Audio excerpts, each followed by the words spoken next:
مردم همین فقط داد ای دستی همین پسوردنیکو، داد ای دستی همین، داد ای دستی کسایی که میبرن مردم کار میفرمانن، فریب میکنن، حقشون هم میکنن. برادرای عزیز و گرامی، در همین جایی یا در کجای باشین نباشین از خدا بترسین، از خدا بترسین. به خدا قسم فکر نکنین که شما این مردم فریب کردین، حقشون خوردین.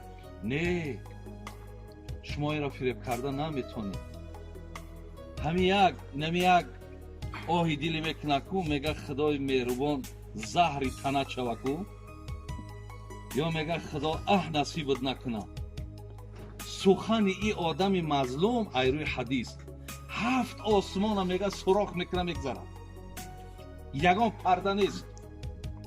الله میگه راستا میگه سخن ای آدم میآید، دعای راستا میآید. وقتی دعایی که رفت ای نزد خدای مهربان برای پشتیبانی این البته به البته چاره دیده می شود، لیکن تو عذاب یا دردی خدا را طاقتش نداری برادر عزیز، نداری. در دنیا هم همین از وقتش توجی که ما برادرای یک گپ داشتن میگفتن که درخت از آب و انسان ای دعا. اکو وقتی از دعا سبزم که شوی با ای دعا از دعا با برادر بدبخت هم میشه.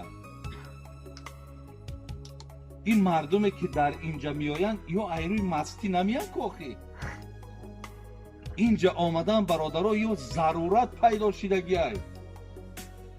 اینا خیلی و خیلی مشکلات بالاشون آمد. بسیاری همینا را من زمانی در مسجد بودم به نام خدا بیاد دارم، صدها آدم در بلیت خریدگیم، خودم خریدم گفتم برم، قرض نه من بگی برم.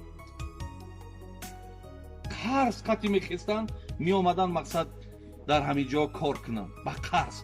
بسیارش با ای بانک ها قرض میگرفتن. تصور که برادری عزیز و گرامی، آخه همین رحمت در کجای، انصافت در کجای.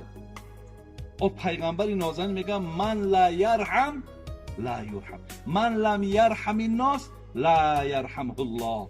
پیغمبر میگه کسی اگر با مردم رحم نکنه الله با او رحم نمیکنه، الله با او رحم نمیکنه. الله رحم نکرد ای برادر تیکه تیکه میشه، به خدا قسم پاره پاره میشه. او تو چی چند قد زوری نمیاد اندک اگر میکروب میگیرد در این معنی سرت بپرتوید یک عمر حرف کردن کچودا دیوانه میگردی، هیچی نیستی. الله ظلم بسیار بد میبینه، بسیار الله مهربان ظلم بد میبینه. این ظلمه. فریب نکنین برادر عزیز، فکر نکنین که او شما اگه مقصد آشی بدن تان بشه، نه هیچ وقت.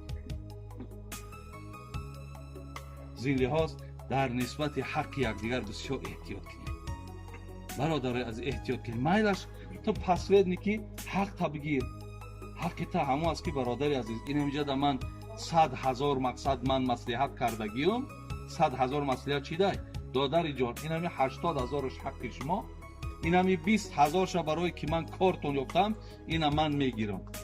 گپ هر چه بگم مردکو بگن اکا صد جانی خدا ما همی کارو بگردن میگیریم، بگی هم 20,000 از خودت آشی بدنت، یکی 80 بعد 100,000 بگیری بیای و با در اینجا 4 زانو بزنی و رو تا سفید سیاه کنی و ما همه بازی برادران یک 70,000 60,000 بگوی قسمی زیاد چند نشانتی و همش حرامن